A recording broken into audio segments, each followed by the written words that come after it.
He said I was too old to fight back, that my spine was brittle and my spirit gone.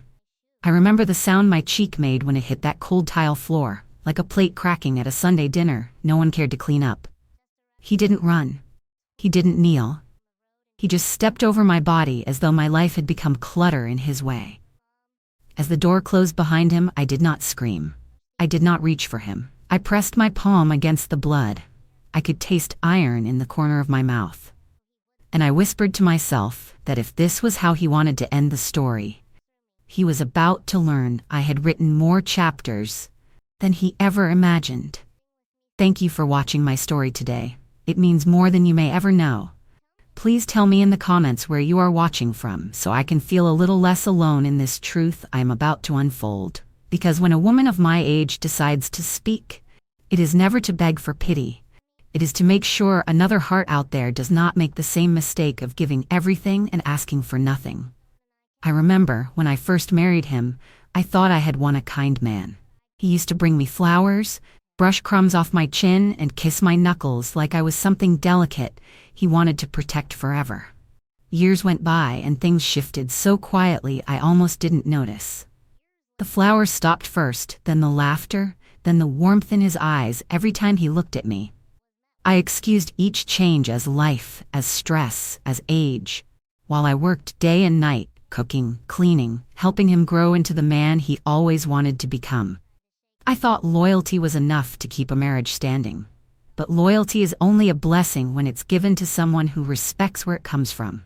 All this time, I was holding together a home by its last threads while he was already deciding when he would cut me loose. And the day he stepped over me like discarded laundry was simply the day I decided to finally open the boxes of strength I had hidden inside my silence all these years. When I was a young woman, I believed that time naturally deepened love, the way slow simmering thickens a good stew. I never imagined it could do the opposite and turn something once sweet into something bitter you struggle to swallow. I gave him my best years, the ones where I was strong enough to lift furniture on my own and still wake up early to fry bacon with a smile. The ones where my knees were steady and I could plant roses without groaning when I stood up. He loved that version of me because I fit easily into his dreams. I lifted him when his business failed twice.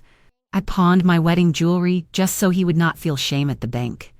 I held him when he cried the night his mother died, and I spoke soft so he could fall asleep. I believed that was what marriage meant, that my sacrifices would eventually be seen and cherished.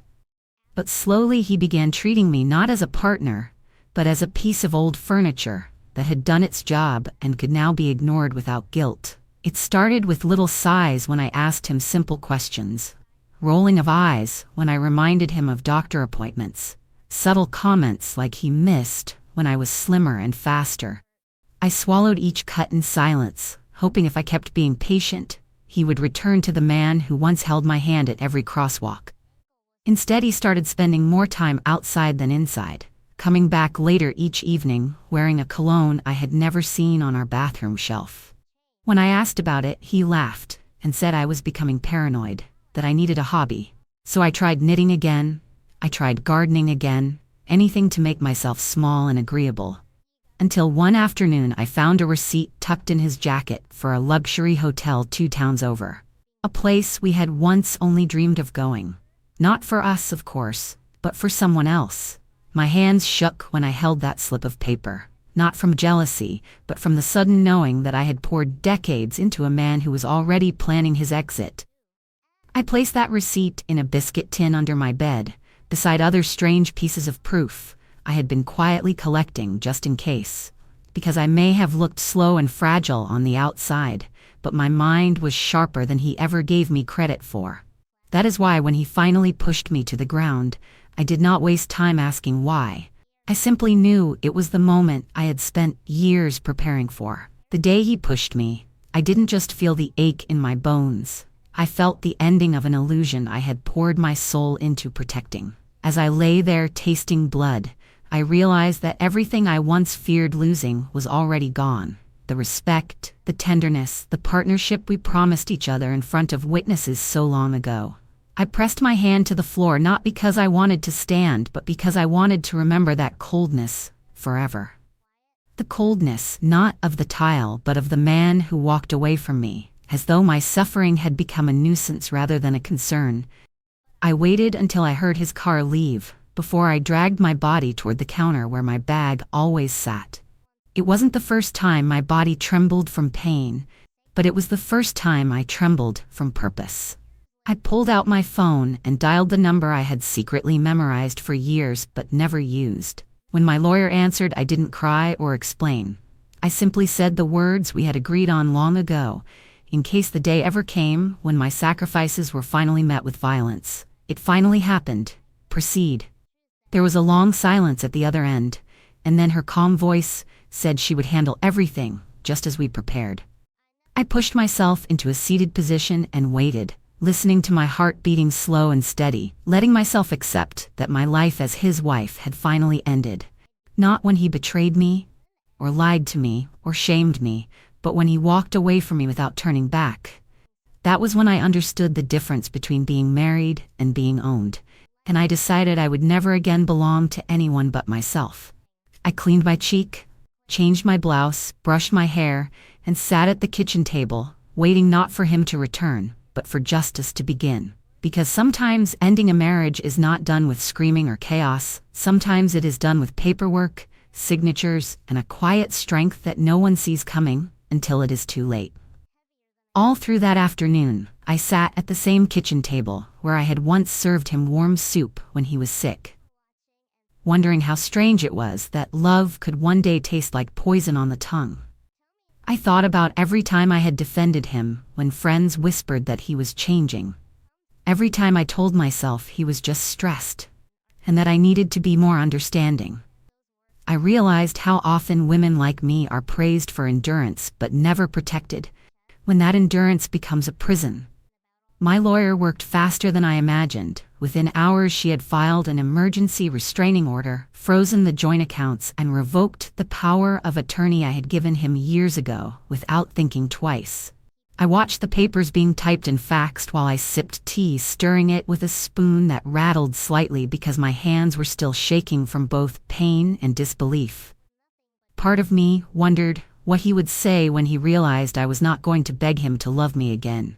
Another part of me no longer cared. I had already cried every tear my body could produce. Had screamed silently into my pillow too many nights while he slept, sound beside me, unaware of the storm he was creating inside my heart. By evening I locked the door with a new sense of ownership. Not over the house itself, but over my destiny. I packed away the wedding photos that had once lined the hallway, brushed dust off my old slippers, and told myself that recovery does not begin with forgiveness, but with boundaries. I waited 2 days in that quiet house, listening to the tick of the grandfather clock counting down to the moment I knew he would receive the letter that would change everything. I imagined him opening it with that same arrogance he always carried. Then slowly watching the blood drain from his face as he realized everything he thought belonged to him, legally, no longer did. Because while he saw me as too old to fight back, I saw myself as old enough to know exactly where to strike, so he would never rise again on the bones of my sacrifice. When the second morning arrived, I sat by the window long before the mail truck pulled up. I cradled a mug of tea in both hands and watched fog curl across the yard, wondering if it would be the last day he believed himself untouchable. My lawyer had already warned me that once he read that letter, his pride would crack, before his mind accepted what had happened, so I should be ready for anything. I thought back to the early years when I used to wait at that same window hoping to see his car headlights turning into the driveway because I missed him. Now I waited not out of longing, but with quiet resolve, knowing that every mile he drove toward this house after reading that notice would be 1 mile closer to his downfall. By noon, I imagined the letter landing in his hand, probably while he sat in his office chair barking orders at people who feared his temper as much as I once did. He would open it expecting a love note, maybe a list of groceries, but instead find a legal demand to vacate the property, a frozen bank account, and a notice of asset separation that named me as full owner of the company's shares he thought were under his control. I pictured his jaw tightening, his fingers curling tightly around the page, and that familiar flush of rage washing over his face as he realized he had not married a doormat, but a woman who had memorized every crack in the system and learned how to turn them into doors. He would storm out believing he could intimidate me back into submission, just as he had done with his loud voice for years. What he didn't know was that while he saw me as fragile, I had built a network of allies in silence. Neighbors who had seen too much, lawyers who respected my patience, and children who had grown tired of watching me shrink to make space for his ego. So I simply waited, heart steady as stone, for the sound of tires on gravel that would tell me he now understood that his reign in this house was over and his future was no longer in his hands. It was late afternoon when I finally heard the familiar roar of his engine tearing into our driveway. The way he used to tear into every argument, believing volume would always make him the winner. I stayed seated in my chair by the window as he slammed his car door and stormed toward the house with his shoulders squared. In that way men do when they think they still own everything that once trembled beneath them. He banged on the door with a rage that shook the frame, yelling my name, not with concern but with disbelief. I watched the handle rattle as he tried to force it open, forgetting that the locks had been changed just that morning under court order. Outside he was shouting accusations about betrayal and how I had embarrassed him in front of his partners, demanding I explain myself like a naughty child who had misbehaved. But inside my heart was calm. I had listened to him shout for years until the echo in my mind was louder than any real sound. Today I let his voice fall against the solid wood of a door that no longer opened for his chaos. Eventually I stood, straightened my blouse, and walked slowly to that door, not to let him in, but to speak through it with the kind of authority only a woman who has nothing left to lose can carry. I told him clearly that the restraining order required him to leave the premises immediately, that all further communication would go through legal channels. I reminded him that everything inside this house now belonged to me, that his name was being removed from the company he believed he built alone, and that he would receive notice of a court date regarding his actions. His voice cracked then, not from rage, but from something far older.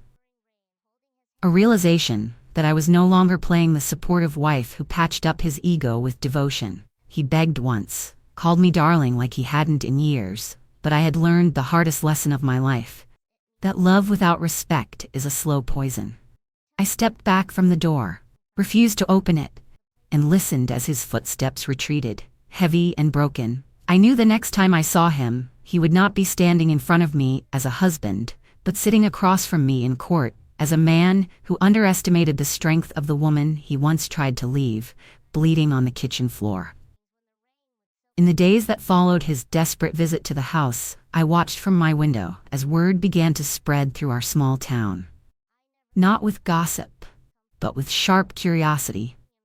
People who once praised him as a successful businessman started whispering when they learned his accounts had been frozen, and his name was being quietly removed from documents he once bragged about controlling. It amazed me how quickly power can evaporate when the truth is finally given room to breathe. I walked through the rooms of my house that once felt heavy with tension and felt something unexpected returning. Peace. I opened the curtains wide, let fresh air fill every corner, and decided it was time to reclaim my life, one gentle ritual at a time. I polished the silverware he said was too old-fashioned to use, baked bread the way I used to before his criticism made me stop, and started humming while I cleaned, simply because I could do it without fearing he would complain about the noise. My lawyer updated me daily, telling me how he was trying everything to convince judges and former partners to side with him. But every document he signed with arrogance over the years now served as evidence of my quiet ownership. I had copies of every investment, every land deed, every transfer he thought I didn't understand, because while he spent years building an empire with his name on it, I had spent those same years making sure I understood every inch of that empire.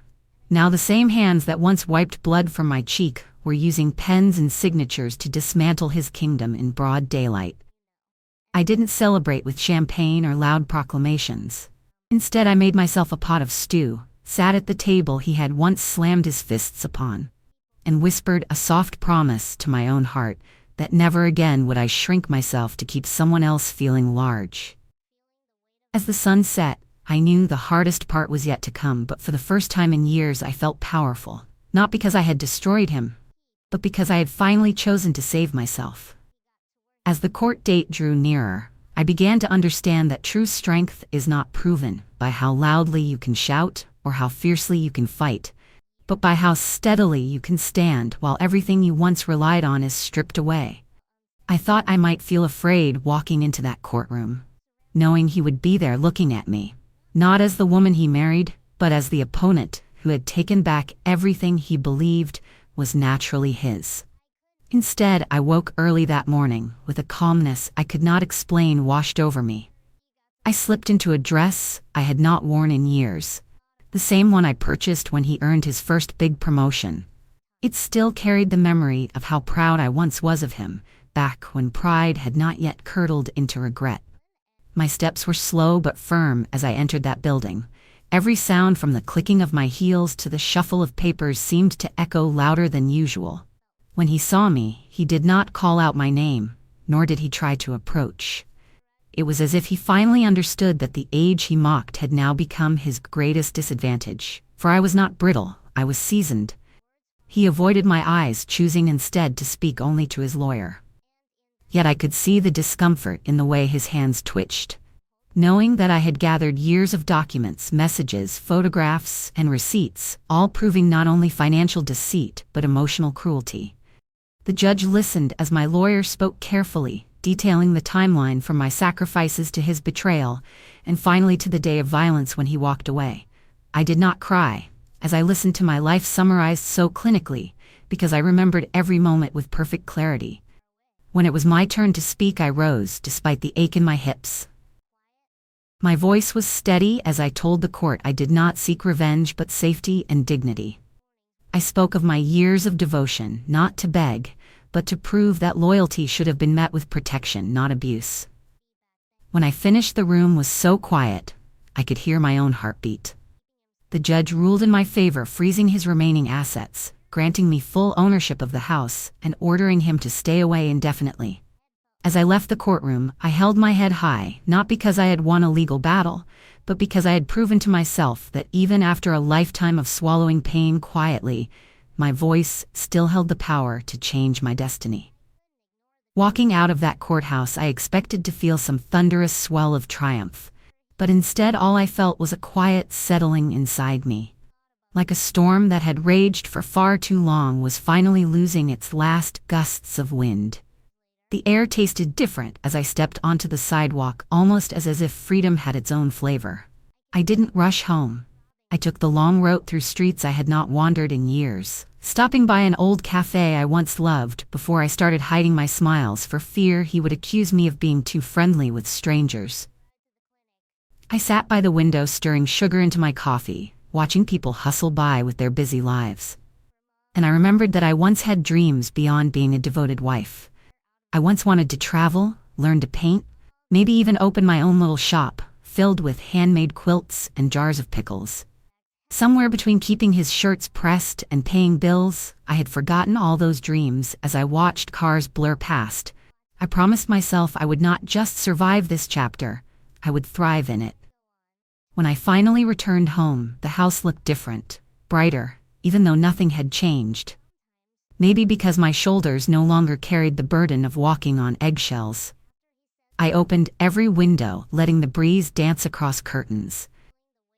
He once insisted must remain closed to keep the neighbors from looking in. I pulled out old photo albums and decided it was time to keep only what fed my heart and let go of all that stabbed it. I reached out to old friends I had lost touch with over the years because he did not like me having company. Their voices on the phone brought tears to my eyes.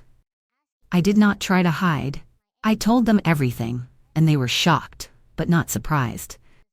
One even said she always wondered how I managed to stay so calm while living with a man whose temper snapped like dry twigs. I realized then that I had spent so long trying to hide my pain to protect my pride that I nearly forgot the strength that can come from letting others hold a bit of your story. That evening I cooked myself a meal I truly enjoyed, without worrying if he would complain it was too salty or too bland. I set the table with my favorite tablecloth, lit a candle, and ate slowly, savoring each bite as though I was learning to live all over again. By the time I lay in bed, my body ached in a good way, the ache of someone who has spent a day reclaiming pieces of themselves long thought lost. I drifted to sleep, knowing that tomorrow I would wake not as his wife, but as the woman I was always meant to become. In the weeks that followed, I began to notice something I had never truly experienced before in my own home. Peace that didn't feel like silence. It felt like space. Space to breathe without being judged, to move without being watched, to think without interruption. I spent more time in the garden, trimming roses he always told me were a waste of water.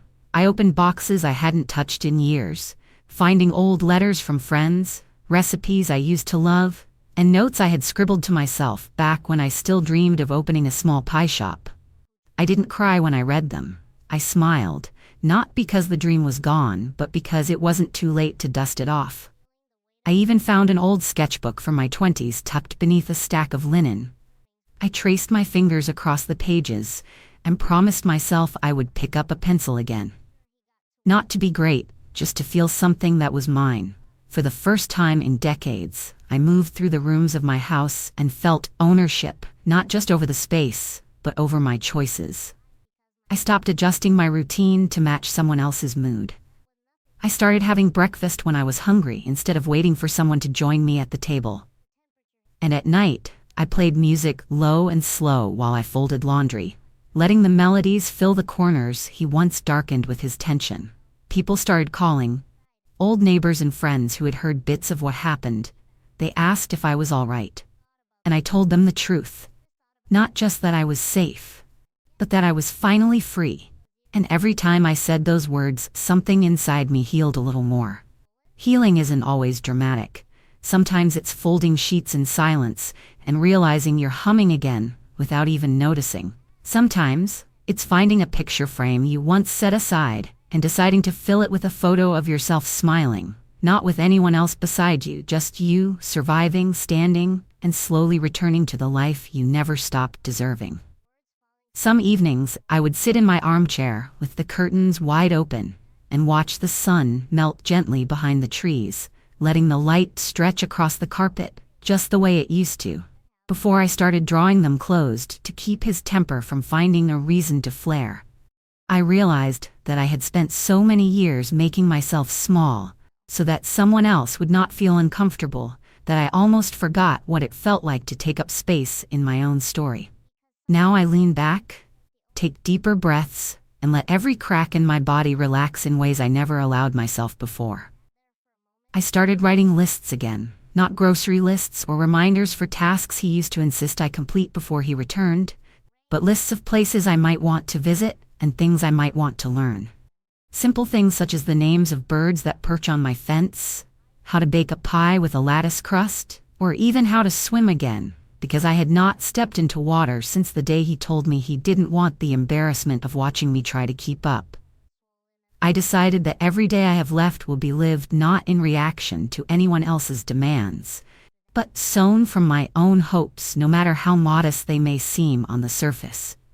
I've started sending handwritten letters to my children, reminding them of stories they haven't heard in years, and asking them to visit. Not because I'm lonely, but because I want them to know that I am not broken. I am simply starting anew. Some of them have already come, stepping into the house quietly and hugging me longer than usual, as though they too are letting go of something they never said aloud. The first time one of them sat at my kitchen table and told me they were proud of how strong I had been. My throat clenched in a way I cannot explain, because all my life I had waited for someone to say those words and mean them. I sent them home with jars of jam and reminders to stand tall in their own lives, even when the world tries to convince them to shrink, because what happened to me is not just my story, it is a lesson I hope they carry in their bones. That sometimes the greatest act of love is not staying no matter what, but leaving the moment. Staying means losing your voice. Now when I look back, I realize that what broke me wasn't the fall to the cold tile floor. but the moment he chose to keep walking, yet here I am standing stronger than before. I learned that you can spend a lifetime loving someone and still have to save yourself from them. This life I am rebuilding is mine alone, and every smile I wear is earned through quiet courage. I pray whoever hears my story today finds the strength to protect their peace before they reach the point where I once lay in silence on the floor. Thank you all for staying till the end, and also, I do believe you will subscribe. Stay close to this channel for more stories of truth, strength, and second chances, so that together we can remind the world that no one is ever too old to rise again when survival turns into power.